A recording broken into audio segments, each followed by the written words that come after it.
சொல்லுகிறாரு, என்னில் உள்ள நீதியின்படியும் உண்மையின்படியும் எனக்கு நியாயம் செய்யுங்க அப்படின்னு சொல்லிட்டு.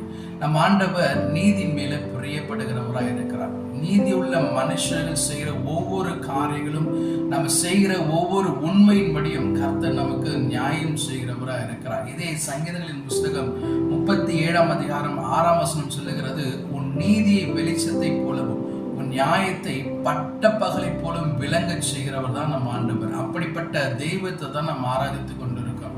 அவர் நம்ம எந்த அளவுக்கு தேவனிடத்துல உண்மையாய் உத்தமமாய் இருக்கிறோமோ அதை பார்த்து அதில் உள்ள உண்மையின்படி கர்த்தர் நமக்கு நீதியும் நியாயம் செய்கிறவராய் இருக்கிறார். இதிலே 28ஆம் வசனம் சொல்லுகிறது, கர்த்தர் நியாயத்தை விரும்புகிறவர், அவர் தமது பரிசுத்தவான்களை கைவிடுவதில்லை. நம் ஆண்டவர் நியாயத்தை விரும்புகிறாராம். அவரை அண்டிக் கொள்கிற அவருடைய பரிசுத்தவான்களை ஒருபோதும் கர்த்தர் கைவிடுகிறது.